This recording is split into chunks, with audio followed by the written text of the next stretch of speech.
Taser अपनी नानी के साथ रहता है, जो उसे हमेशा समझाती रहती है कि गुंडागर्दी छोड़ दे, ये उसके लिए अच्छा नहीं है। माइकल टियन को डिनर पर ले जाता है और शादी के लिए प्रपोज करता है, जिसे वो एक्सेप्ट भी कर लेती है। जिसके बाद घर आते ही दोनों तूफान की तैयारी करते हैं, लेकिन माइक इतना जोश में आ जाता है कि उसकी आंखें फिर से पीली होने लगती हैं। टिया के देखते ही वह वहां से गायब हो जाता है और सीधा फ्यूचर में पहुंच जाता है। यहाँ पर पूरा इलाका खाली पड़ा था। बहुत सारे लोग सुपर पावर्स का इस्तेमाल कर रहे थे। यही माइक का फ्यूचर रूप उसके सामने आता है और उसे एक कब्रिस्तान में ले जाता है, जहां वह टिन की कब्र दिखा आकर माइकल से कहता है कि तुम्हारे पास अभी भी टाइम है, तुम इसे रोक सकते हो। टिन लिखकर एक डेट भी लिखता है। माइकल टिया को फ्यूचर के बारे में सब बताता है, जो उसे हजम नहीं होता। वो डेट टिया के मरने की डेट थी और फ्यूचर के माइकल का कहना है कि तुम अगर उन 4 लोगों टेजर, एंड्रेस, सब्रीना और रनी को ढूंढ लो और उन्हें हुड वाले लोगों से बचाओ, तो ऐसा हो सकता है कि टिया को कुछ ना हो। अगर इन 4 में से कोई भी मारा गया, टेलीप होकर दिखाने के लिए कहता है, लेकिन माइक से कुछ भी नहीं होता। टेजर अपनी मार का बदला लेने के लिए रखी जा रही थी। सब्रीना अभी तक टेंशन में थी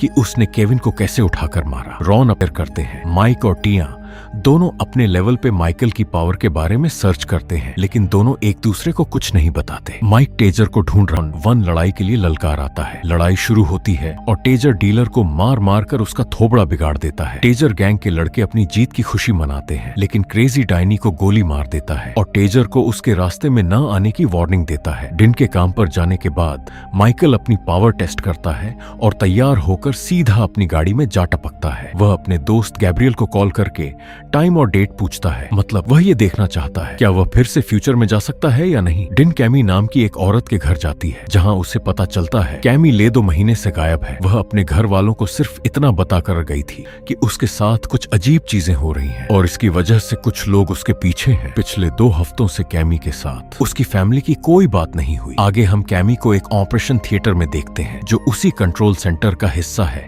जिसे हमने पहले देखा था। सब्रीना अपनी MRI स्कैन करवाती है, क्योंकि उसको अपने साथ हो रही अजीब चीजें परेशान कर रही थी। वो अपने काम में बार बार गलतियां करती है, जिसकी वजह से वो डर करे एक स्टोर रूम में चली जाती है। चीजें हवा में उड़ने लगती हैं। घबराकर वो हॉस्पिटल से भागकर बाहर जाती है, जहां आंद्रे उसे एक गाड़ी के नीचे आने से बचाता है। वह घर जाकर अपनी बहन को अपनी पावर के बारे में बताती है, जो उसकी बात सीरियस नहीं लेती और सब्रीना का मूड बदलने के लिए उसे एक पार्टी में चलने को कहती है। टेजर अपने दोस्तों के साथ डायनी को देखने हॉस्पिटल जाता है, जिसकी हालत देखने के बाद टेजर क्रेजी से बदला लेने की बात करता है। वहीं माइक टेजर से बात करने के लिए बार बार उसके दोस्त को फोन करता है, लेकिन टेजर किसी से बात नहीं करना चाहता। आंद्रे अपने बेटे के साथ टाइम बिताता है और उसके दादा यानी अपने पिता के बारे में बात करते हुए उनकी मौत के बारे में बताता है कि उनकी मौत सिका सल से हुई थी और इस बीमारी का सबसे ज्यादा असर सिर्फ ब्लैक कम्युनिटी पे हुआ है। आंद्रे 2 शपी लड़कों को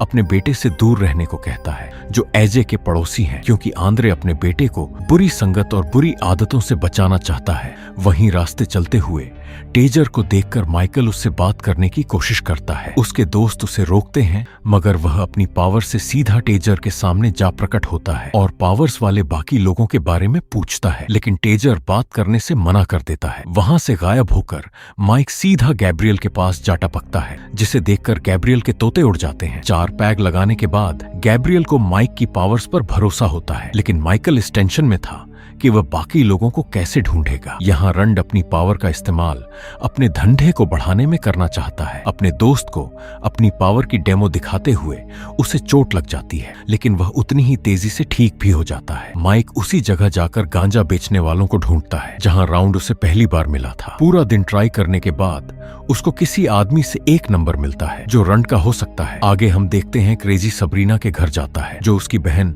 शार्लीन का बॉयफ्रेंड था।